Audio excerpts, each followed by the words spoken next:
كنت فاكرة إن ليلة الدخلة هتكون أسعد ليلة في عمري، لكن الصدمة بدأت لما صحيت لقيته نايم لوحده بعيد عني وشكله متوتر وخايف. قلتله مالك؟ ليه بعيد كده؟ بصلي بنظرة غريبة وقالي جملة هزتني من جوه. يلا نبدأ حكاية النهاردة مع بعض.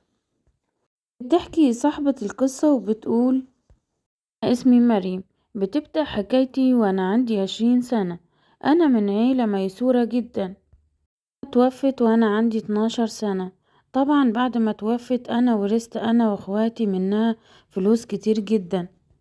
لاني كنت صغيرة في السن بابا خد الفلوس بتاعتي وشغلها. قال لاخواتي الفلوس كترت، قلت حاجة ما تانيهمش. هما وافقوا، لكن من جواهم كانوا متضايقين من اللي بابا كان بيعمله معايا. بابايا كان شايف الغيرة في عينيهم. حاول يفهمهم أكتر من مرة إن أنا البنت الأخيرة، وماما ما عاشتش معايا قد ما عاشت معاهم. هو كمان مش ضامن عمره وممكن يموت في أي وقت. أنا صغيرة كان إخواتي بيمثلوا التعاطف، لكن من جواهم يا جماعة كانوا غيرانين جدا. بابا كان متأكد من ده. كده لما وصلت سن ال16 سنة قرر إنه يجوزني. كانت خطبت الفهد ابن صاحب بابا.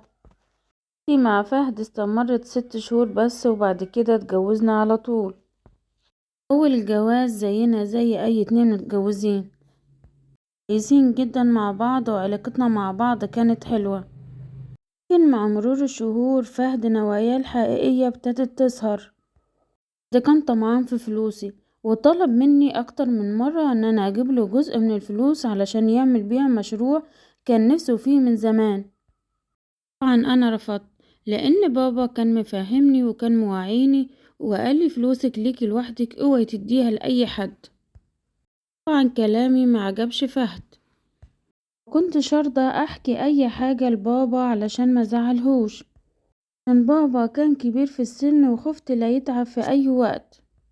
لكن مع مرور الشهور ابتدت المشاكل تزيد اكتر ما بيني وما بين فهد. وفهد كان بيمد ايده عليا وضربني مرة لدرجة ان انا فقدت الوعي. المرة دي انا نزفت جدا. طبعا المرة دي غير اي مرة، لان الدكتور قال ان انا كنت حامل وحصل اجهاض. بابا عرف ان انا محجوزة في المستشفى وجه هو واخواتي علشان يطمنوا عليا. لكن فهد كان بيتوه في الموضوع وكان عاوز يفهمهم ان انا وقعت من على السلم. بابا على كل حاجة حصلت معايا من يوم ما اتجوزت فهد. اتقهر من جواه وقال لي ليه كده يا بنتي؟ خلاكي تسكتي كل ده؟ المفروض يا مريم كنتي قلتيلي من بدري. طلع على ابو فهد وجابه وقعدوا قعدة كبيرة جدا. بابا رفض الصلح وفضل مصمم على الانفصال. انا كنت مرتاحة جدا وكنت موافقة على قرار بابا. فهد هو واهله كانوا بيحاولوا يصلحوا اكتر من مرة، لكن انا قفلت من جوايا. كنت واثقة ومتأكدة ان هو لو عاوزني مش عاوزني علشاني، هو عاوزني علشان الفلوس مش اكتر. طبعا مع اصراري انا وبابا على الانفصال بيتم الانفصال، باخد حقوقي مش اكتر. برجع بيت ابويا تاني واخواتي يبدأوا يغيروا مني اكتر. بابا ابتدأ يمسكني جزء كبير من شغله وبدأ يعلمني حاجات كتير كان نفسي اتعلمها من زمان. طبعا اللي بابا بيعمله معايا بيخلي اخواتي الشباب يتجننوا، يقولوله ليه بتعمل معاها كده؟ ده احنا الرجالة ما عملتش معانا كده، بتعمل كده مع البنت. بابا قال لهم ان انتم رديتوا على نفسكم، انتم لسه قايلين دلوقتي انها بنت، انما انتم رجالة. على بابا وقالوا له بس احنا عاوزين نشتغلوا معاك. قال لهم لا، انا ما بشغلش حد معايا، معاكم فلوس وتقدروا تعملوا بدل المشروع 10. عاوزين مني اي حاجة انا موجود، ولو عاوزين مني فلوس اكتر انا مستعد. مهم عندي دلوقتي ان كل واحد فيكم يشق طريقه بعيد عن التاني، ما تخسروش بعض. قلتها لكم قبل كده بس تقريبا كده ان انتم نسيتوا. اللي انا شغاله ده بفلوس اختكم، يعني كله ده بتاع مريم. طبعا اخواتي اتضايقوا ومعجبهمش الكلام، لكن بابا قالي كبري دماغك، قومي بنفسك وبصحتك وبس. مشي معايا خطوة بخطوة وطول باله عليا لحد ما اتعلمت الشغل. بابا جه عليه فترة في الشغل ان هو يكون تعبان، وقالي علشان ما تكونيش في الشغل لوحدك انا هكلم ابن خالك محمد يكون معاكي في الشغل. طبعا بابا اختار محمد ابن خالي علشان محمد ابن خالي كان شغال معاه من زمان وعارف كل تفصيلة في الشغل. اخر كده هيفيدني جدا. عدي الايام وانا ومحمد بنكون مع بعض ال24 ساعة. راح الفترة اللي بيكون معايا محمد فيها انا بكون معجبة بيه، وبيلاحظ انجذابي لمحمد. يسألني بكل صراحة: مريم هو انتي بتحبي محمد؟ حطيت راسي في الارض وقلتله: ايه السؤال ده يا بابا؟ بابا قرب مني ورفع راسي وقال لي: هو انتي من امتى بتتكسفي مني يا مريم؟ محمد ابن خالك وشاب محترم وكويس وانا اللي مربيه، تحبيه وعاوزاه قوليلي، واكيد هو كمان بيتمنى ضفرك يا بنتي. قلتله بصراحة كده: يا بابا انا عجباني شخصيته وحاسة ان انا معجبة بيه. بابا قال لي: خلاص على بركة الله. وطبعا انا يا جماعة في الوقت ده بابا عمل ايه مع محمد، ولكن في خلال يومين محمد جاي هو واهله علشان يطلبوا ايدي. طبعا انا فرحت جدا من جوايا، جهزت نفسي وجهزت العصير وجهزت الحلو وطلعت اقعد مع خالي ومرات خالي ومحمد ابن خالي. هو قال لخالي: طبعا احنا اهل، مش هنقول بقى خطوبة ولا كلام فاضي من الكلام ده، عارف محمد ومربيه واحنا عارفين مريم ومربينها، ومن الاخر كده عاوزين نفرح بيهم وخير البر عاجله. تم وقال لهم: على بركة الله. خالي زغرطت وقرينا الفاتحة اليوم ده واتفقنا على كل حاجة. خلال وقت بسيط محمد بيجهز الشقة، نكتب الكتاب بعد شهرين من خطوبتنا، وبنعمل فرح كبير جدا وبنعزم فيه القريب والغريب. بابايا بيذبح 3 عجول وبيعمل أكل كتير جدا، الناس المحتاجة واللي مش محتاجة. بكون فرحانة جدا من جوايا وكنت حاسة ان دي أول فرحتي. لكن للأسف يا جماعة أول ما بقينا أنا ومحمد في بيت واحد بدأ محمد يبان على وشه الزعل. طبعا كنت مستغربة وقلت يمكن مضغوط يمكن متضايق من حاجة، لكن برضه هو ايه اللي هيضايقه يوم فرحه؟ قررت أسأله وقلت له: هو مالك يا محمد؟ قام وقال لي: مفيش يا مريم، أنا بس تعبان شوية ودماغي مصدعة. قلت له: ألف سلامة عليك، هروح أجيب لك مسكن. كتر خيرك، ما تتعبيش نفسك، أنا هنام وبكرة هبقى كويس. هنام في أوضة الأطفال من غير أي كلام، لكن أنا استغربت، كنت متوترة من جوايا، أبرر لنفسي علشان ما نكدش على نفسي في يوم زي ده. نمت وأنا زعلانة وكنت حاسة بغصة في قلبي. يوم جه بابا واخواتي علشان يزوروني عليا وطمنوا عليا، وانا كمان اطمنت على بابا وفضلت اتكلم معاه كتير جدا.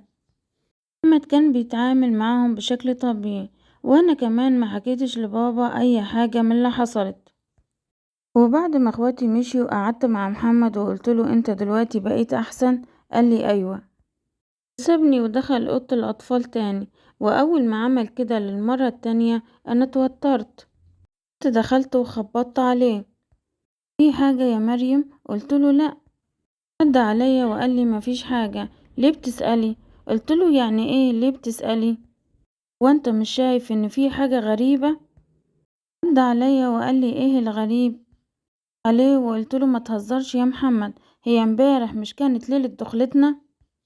انت قضيتها في اوضة الاطفال، وبعد ما بابا جه خرجت قعدت شوية مع بابا، وبعد ما بابا مشي دخلت اوضة الاطفال تاني، هو في حاجة عليك مني؟ لا. قلتله: امال بتتهرب مني ليه؟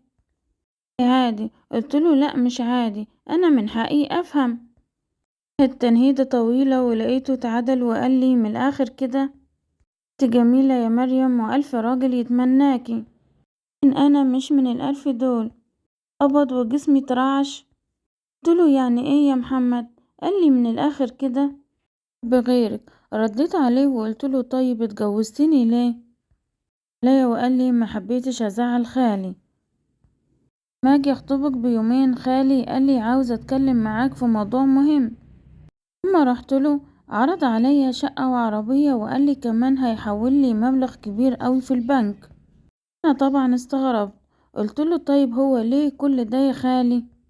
رد عليا وقالي انا شايف ان انت مناسب جدا لمريم، ومريم حظها قليل، اتجوزت كام شهر ومكانش ليها نصيب تكمل مع الحيوان اللي اتجوزته. اصلا ما كانش يستاهلها ولا يستاهل ضفرها. انت ابني وانا مربيك وعارف اخلاقك كويس، فان انت لو خدت بنت مريم هتحافظ عليها وهتعاملها كويس. انا ما قدرتش ارد عليه وهو خد باله ان انا مش قادر ارد. بص يا ابني فكر كويس في الموضوع وبعد كده رد عليا. لما روحت كان باين عليا الحيرة، وامي وابويا لاحظوا ده اني وسألوني فيا ايه. هم على كل حاجة حصلت ما بيني وما بين خالي. فرحوا جدا وقالوا لي مريم بنت كويسة، عمرك ما هتلاقي ضفرها فعلا. لهم انا بحب واحدة من زمان وشغال وطالع عيني علشان اتجوزها. قالت لي سيبك منها، في واحدة تشد ايدك للغنى، في واحدة تشد ايدك للفقر، وربنا بعتلك اللي تشد ايدك لفوق عليها. وقلت لها انا مش باصص للفلوس. هي يا بابا وقال لي انا عارف يا ابني ان انت مش مادي، بس خالك طلب منك طلب وما ينفعش تكسر له كلمة. انا ان هو طلب منك حاجة حساسة. انت يا ابني لو كان ليك نصيب مع البنت اللي تحبها كان ربنا ييسر لك امورك، الدنيا تمشي زي ما ربنا كتب لك. فعلا ما قدرتش اكسر كلام خالي لان هو اللي مربيني وخيره عليا من زمان انا صغير. لكن انا ما كنتش مصدقه اللي محمد بيقوله، زعلانه قوي من الكلام اللي هو بيقولهولي. وانا مقهوره، انا والله ما اعرف اي حاجه يا محمد من الكلام ده. فاكراك ان انت جيت طلبت ايدي من نفسك. لو كنت اعرف ان بابا عمل كده استحاله كنت هوافق. متلوميش ابوكي، هو زيه زي اي اب كان عاوز يطمن عليكي، خصوصا ان انت الوحيده اللي فاضله واخواتك مش كويسين معاكي. اللي قالك كده؟ قالي ما هو واضح يا بنتي. قلتله لا مش واضح حاجه، انا واخواتي ملناش الا بعض. رد عليه وقلتله على فكره بقى، انا هعفيك من الجوازه دي وشهر ولا 2 وكل واحد فينا يروح لحاله. رحت الاوضه بتاعتي تاني وانهارت من العياط. بتعدي الايام وبنتقابل انا ومحمد في الصالون زينا زي اي حد، زي اي حد غريب. ولا بنقعد مع بعض ولا بناكل مع بعض ولا بنتكلم مع بعض. طبعا انا حكيت كل حاجة لواحدة من صحابي. بنتي قالت لي حاولي تغريه ممكن تحبوا بعض. الموضوع هيجي على كرامتي، ولكن علشان بحبه مش مشكلة، هو برضو جوزي. وابتديت لبس حلو وسهر قدامه في الشقة. للأسف هو كان بيتجنبني تماما. سمعته بيتكلم مع البنت في التليفون اللي هو بيحبها وبيقول لها انا اتفقت معاها هكمل. انا ايه ذنبي اتجوز واحدة مطلقة؟ بحبك انتي، ما تقلقيش، انا دلوقتي بقى معايا فلوس وعربية وهعيشك عيشة ما كنتيش تحلمي بيها. انا اول ما سمعت الكلام ده قلبي اتكسر. مطلقة مالها علشان تتكلم عليها بالقرف ده؟ اتجوزت وما حصلش توافق ما بينها وما بين جوزها وكل واحد فيهم راح لحاله. الجريمة اللي عملتها علشان تكون منبوذة من أغلب الناس. جماعة أول ما سمعت الكلام ده أنا قررت خلاص إني أنفصل. بضحك عليكم في الأول وكنت بقول الانفصال كلام، ولكن من جوايا ما كنتش ناوية الانفصال بجد. أنا منفصلة قبل كده وكتر الانفصال مش حلو في حق الست. فكرت في الموضوع كويس، كلمت بابا وقلتله أنا مش هكمل مع محمد. قال لي ليه؟ قلتله على كل اللي أنا عرفته عليا بابا، وقال لي مش هينفع تتطلقي، الناس هتتكلم عليكي. قلتله اللي يتكلم يتكلم يا بابا، انا مش هفكر في الجواز تاني. انا هعيش معاك انت يا حبيبي وهخدمك برموش عينيا. كده يا بابا أنا مش عاوزاك تشيل همي، أنا مش عاوزة أي حاجة من الدنيا يا بابا غيرك أنت. قال لي أنا مش هعيشلك العمر يا بنتي. قلت له يا بابا سيبها على الله يطول في عمرك. اتصل على خالي واتصل على محمد وعاتبهم ان هو عرف كل حاجة. طبعا خالي زعق مع محمد جدا وقال له انت مش راجل، انت اصلا ما عندكش دم، اصلا مريم خسارة فيك. يعاقبه وسحب منه الشقة والعربية ورجع الفلوس والشقة والعربية لبابا. خالي راح لبابا وقال له حقك عليا، اني طلع مش راجل. طبعا في الوقت ده بيحس بالذنب وبيقطع علاقته مع البنت اللي هو كان بيتكلم معاها، ولأن يصلح معايا الدنيا، ولكن أنا بقفل كل البيبان في وشه. يقول لي اديني فرصة، تعالي نفتح صفحة جديدة، أنا إن شاء الله مع الأيام أحبك. أنا مش عاوزاك تحبني لأن أنت أصلا ما تستهنيش. و3 شهور من جوازي أنا ومحمد بننفصل. اتكلم عليا ولكن أنا ما يهمنيش كلام الناس، بعتبره زي السلم بالظبط بطلع عليه علشان أعلى في الشغل، وبتبقى حياتي كلها شغل وبس. بكبر وبتعرف في السوق، سموني سيدة الأعمال الأولى، مش السوق بمعنى الكلمة. يتمنى بس أن يتعامل معايا. مرور 3 سنين من انفصالي أنا ومحمد بابا بيتوفى. الوقت ده أن ظهري اتكسر، واقفة من غير هدوم في عز التلج، بس ربنا ما يكتبه على حد.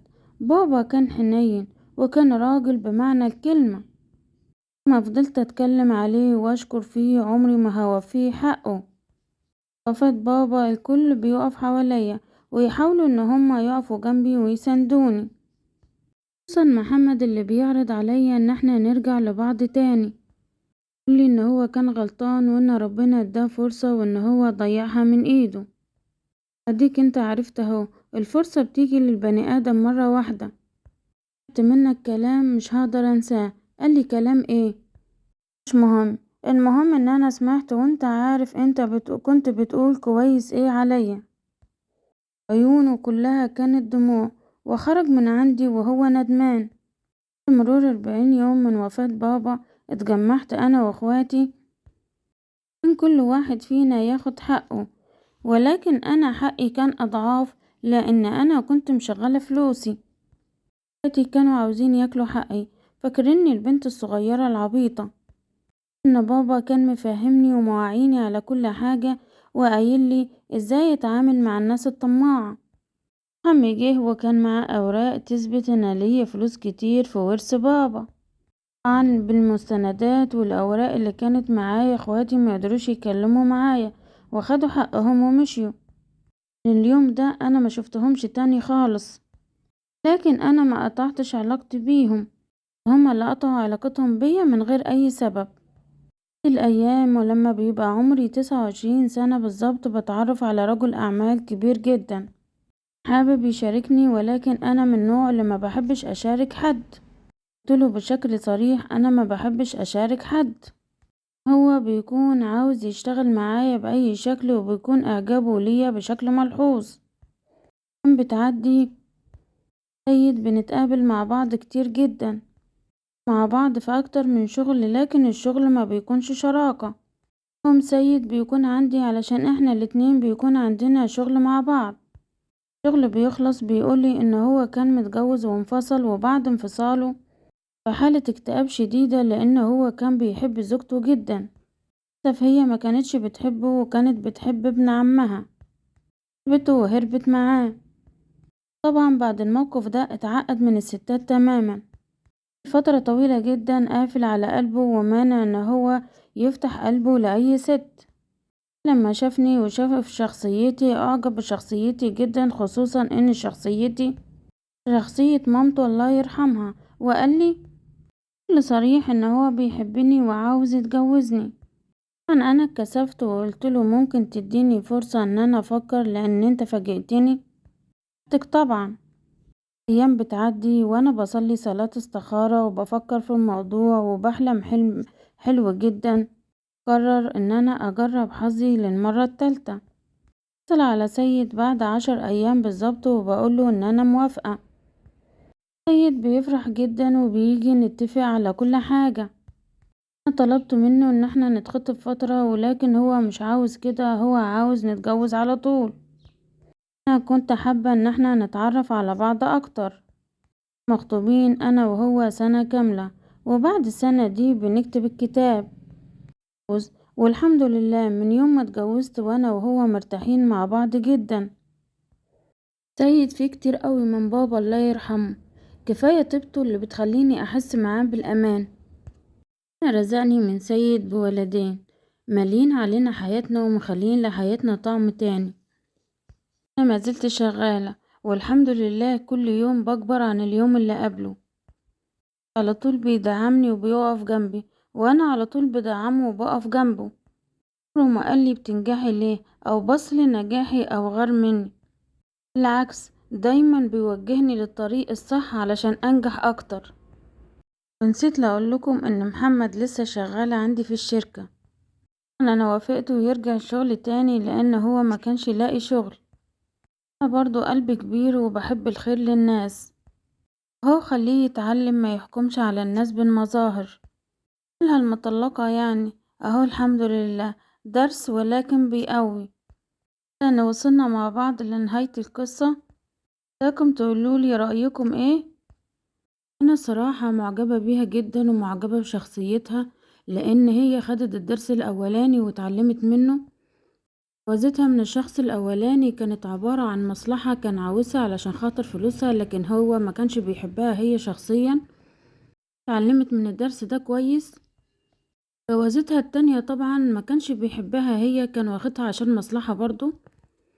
كان بيحب واحدة تانية وهي خدت قرار كويس وهي سابته. هي ذنبها ايه عشان مطلقة؟ الواحد المفروض ما يحكمش على المطلقات. كده شالت موضوع الجواز من دماغها واشتغلت وكبرت ونجحت، وربنا عوضها الحمد لله في الوقت المناسب. انتم بقى قوليلي رأيكم ايه؟ وصل معايا لحد هنا يصلي على النبي.